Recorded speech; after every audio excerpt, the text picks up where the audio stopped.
নবম অধ্যায় বৃহৎ শিবপুরাণ।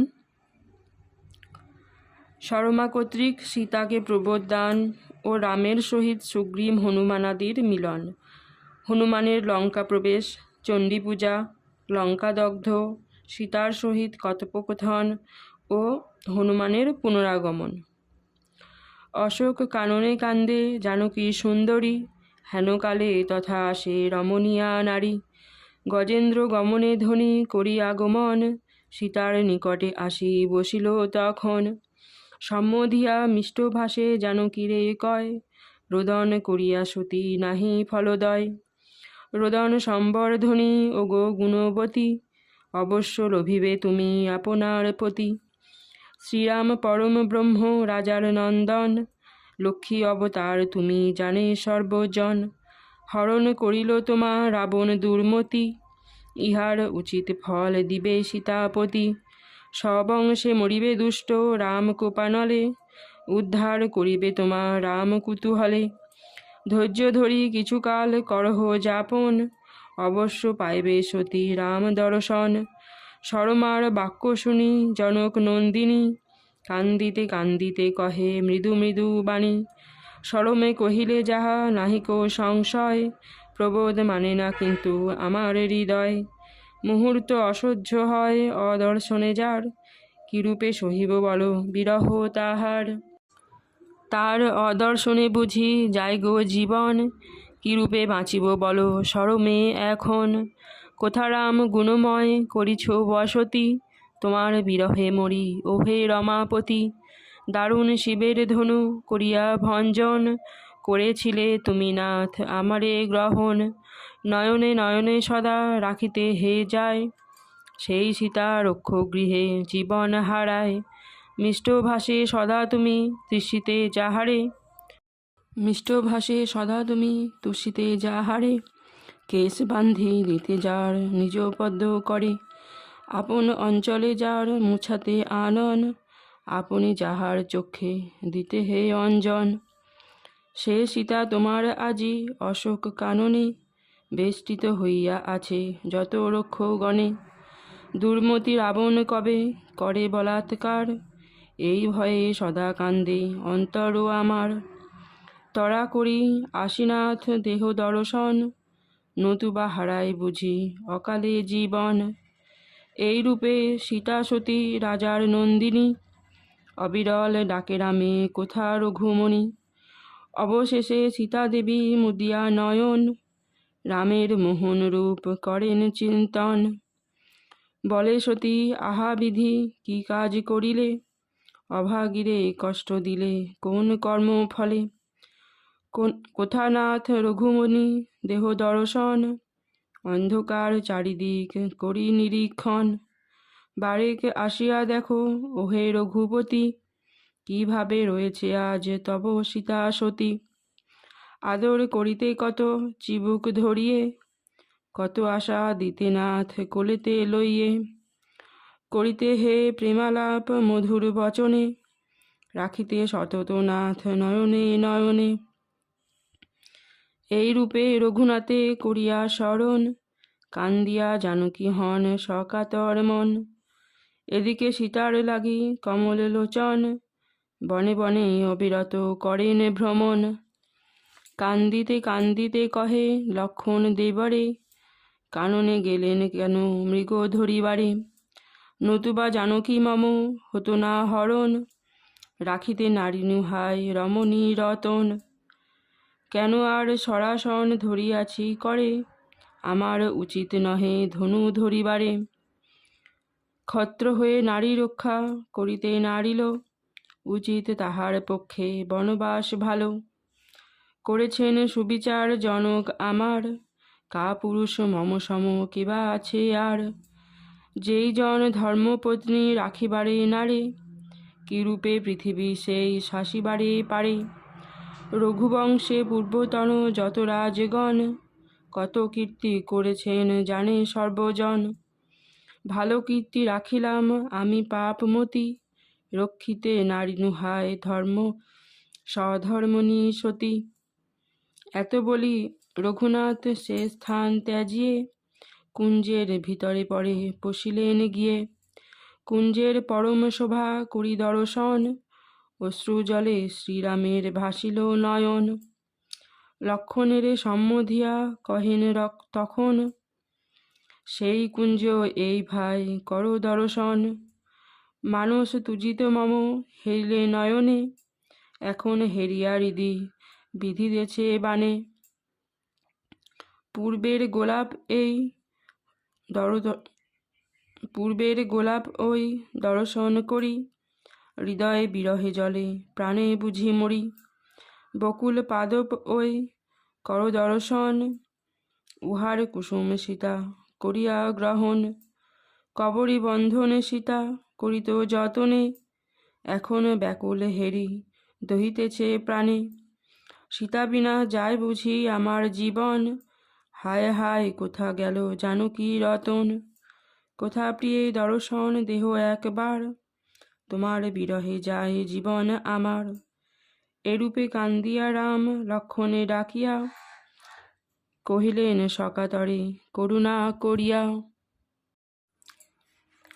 অযোধ্যা নগরে ফিরি যাও রে লক্ষণ, প্রিয়ার বিরহে মোর যায় রে জীবন।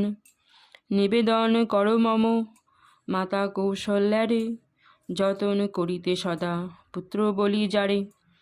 চুম্বন করিতে সদা চাঁদ মুখে যার, যারে না হেরিলে প্রাণ ব্যাকুল তোমার। আপন হাতে দে যারে করাতে ভোজন, সীতার বিরহে তার গিয়াছে জীবন। বিমা তারে নিবেদন করো রে লক্ষণ, পুত্র লয়ে সুখে যেন কাটান জীবন।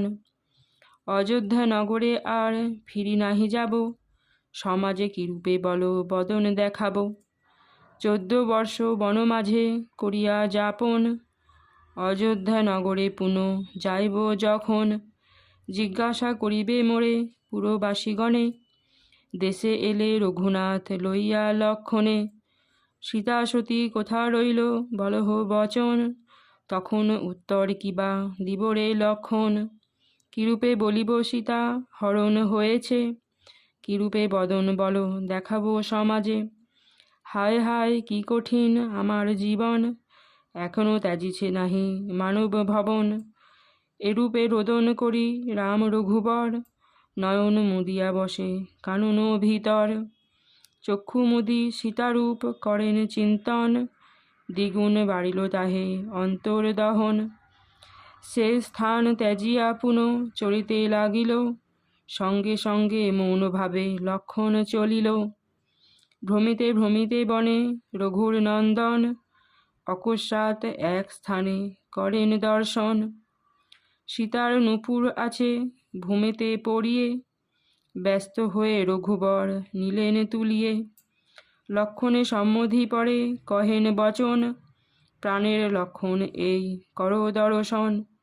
প্রিয়ার নূপুর এই পড়িয়া ভূতলে, হেরিয়া হৃদয়ে মম জ্বলিছে অনলে। এ নূপুরে কত শোভা হইত চরণ, এখন পড়িয়া হাই হতেছে লুণ্ঠন। রুনু রুনু শব্দ হতো প্রিয়ার চরণে, এখন পড়িয়া হাই দুর্গম কাননে। চারিদিকে অন্বেষণ করো রে লক্ষণ, দেখো দেখো আছে কিনা অন্য বিভূষণ। এতক বচন শুনে সুমিত্রা তনয়, বিনয় বচন পরে শ্রীরামেরে কয়। নিরন্তর হেরিতাম সীতার চরণ, কিরূপে জানিব প্রভু অন্য বিভূষণ। এত শুনে রঘুবর নূপুর লইয়ে, কাননে কাননে ফিরে কান্দিয়ে কান্দিয়ে।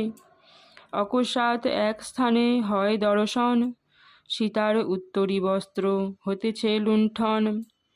তাহা দেখি রঘুবর আনন্দেরে ভরে, তুলিলেন ব্যস্ত হয়ে আপনার করে।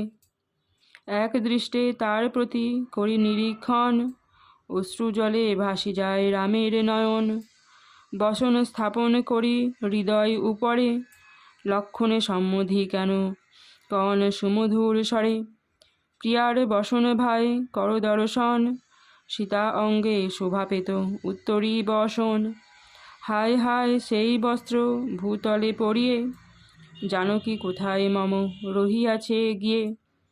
কোথা প্রিয়ে একবার দেহ দর্শন, দেখো আসি তব রাম করিছে রোদন। এরূপে কান্দিয়া ভ্রমে রাম রঘুপতি, কোথা প্রিয়ে কোথা হায় মম সীতা সতী। ভ্রমিতে ভ্রমিতে রাম করেন দর্শন, পক্ষী এক ধরাতলে হতেছে লুণ্ঠন। জটায়ু তাহার নাম মহাবলধর, বানাঘাতে হয়ে আছে জীর্ণ কলেবর। রামের সংবাদ দিবে এই সে কারণে, কোন রূপে বেঁচে আছে ধরিয়া পরাণে। রামের সমীপবর্তী করি দর্শন, জটায়ু সীতার বার্তা কহিল তখন। সীতার হরণ বার্তা রামেরে বলিয়ে, দেহত্যাগ করে পক্ষী রামেরে হেরিয়ে। রামের মোহন রূপ করি দর্শন, জটায়ু আপন প্রাণ দিল বিসর্জন। বিমানে চড়িয়ে পক্ষী বৈকুণ্ঠে চলিল, তাহার অন্ত্যেষ্টি ক্রিয়া শ্রীরাম করিল। তারপরে বনে বনে করিয়া ভ্রমণ, অনুজ সহিতে ফিরে রঘুর নন্দন। ঋষমুখ নামে গিরি অতি মনোহর, ভ্রমিতে ভ্রমিতে তথা যান রঘুবর। সুগ্রীব বালির ভ্রাতা বানর প্রধান, সে পর্বতে দিবানিশি করে অবস্থান। নল নীল হনুমান গয় আদি করি, তথায় বসতি করে গিরির উপরি। মহাবল বালি সেই কিষ্কিন্ধা রাজন, ভ্রাতার ভার্যারে করি সেই করিল গ্রহণ। ভার্যাকারী সুগ্রীবের তাড়াইয়া দিল, ঋষ্যমুখে আসি পরে সুগ্রীব রহিল। সেই পর্বতে আসিবারে বালি নাহি পারে, নির্বিঘ্নে সুগ্রীব তথা নিবসতি করে। হনুমান আদি করি বানর প্রধান, সুগ্রীবের অনুচর করে অবস্থান। রামের হেরিয়া তথা সুগ্রীব সুমতি, বন্ধুতা করিয়া কহে ওহে সীতাপতি। যদ্যাপি আমার রাজ্য করহ উদ্ধার, সীতার করিব তত্ত্ব প্রতিজ্ঞা আমার। অসংখ্য বানর সেনা আছে বিদ্যমান, মম অনুগত হয়ে করে অবস্থান।